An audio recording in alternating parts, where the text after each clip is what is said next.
പ്രിയ ദേശനിവാസികളെ, നിങ്ങൾ എല്ലാവരും കേട്ടിരിക്കുന്ന, നിങ്ങൾ വിളിച്ചപേക്ഷിക്കുന്ന യേശു ക്രിസ്തുവിന്റെ അധികാരമുള്ള നാമം, പാപമോചകനായിരിക്കുന്ന ക്രിസ്തുവിന്റെ നാമം, നമ്മുടെ വീണ്ടെടുപ്പുകാരനായിരിക്കുന്ന ഏക രക്ഷകന്റെ നാമം നിങ്ങളോട് അധികാരത്തോടും നിങ്ങളോടുള്ള ആർദ്ര സ്നേഹത്തിലും കരുണയിലും ഞങ്ങൾ ഘോഷിക്കുമ്പോൾ നിങ്ങൾക്ക് ഇഷ്ടമില്ലാത്ത കാര്യമാണ് ഞാൻ പറയാൻ പോകുന്നത് എന്നുള്ള കാര്യം ആദ്യമേ നിങ്ങളോട് അറിയിക്കുന്നു. കാരണം എന്താണ്? മനുഷ്യർക്ക് എപ്പോഴും സന്തോഷം നമ്മളെ സന്തോഷിപ്പിക്കുന്ന ചിലരുടെ വാക്കുകളാണ്. എന്നാൽ നിങ്ങളൊരു കാര്യം ആദ്യം അറിയണം. ഞാൻ ക്രിസ്തീയ മതവിശ്വാസികളുടെ മധ്യേ നിന്ന് പ്രസംഗിക്കുമ്പോൾ ഇതാ കർത്താവിന്റെ വചനം യെശയ്യാവ് മുഖാന്തരം ഇങ്ങനെ അരുളി ചെയ്തു: എന്റെ വിചാരങ്ങൾ നിങ്ങളുടെ വിചാരങ്ങളല്ല, എന്റെ വഴികൾ നിങ്ങളുടെ വഴികളുമല്ല.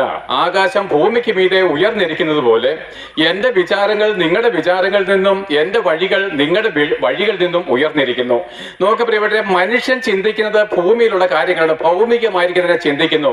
അവൻ മർത്യനല്ലയോ, അവൻ പൊടിയായിട്ട് മണ്ണിൽ അലിഞ്ഞു പോകേണ്ടതല്ലയോ?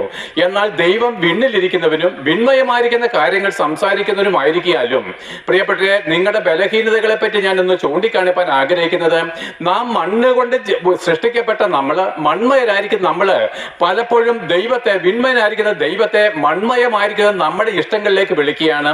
മണ്മയനായിരിക്കുന്ന നീയ് മറിച്ച് മണ്ണിൽ അലിഞ്ഞു പോകേണ്ട നീയ് ഓരോ പദ്ധതികൾ ഒരുക്കിയതിനു ശേഷം വിണ്മയനായിരിക്കുന്ന കർത്താവിനോട് താഴേക്ക് ഇറങ്ങി വരുവാൻ കൽപ്പിക്കുന്നു.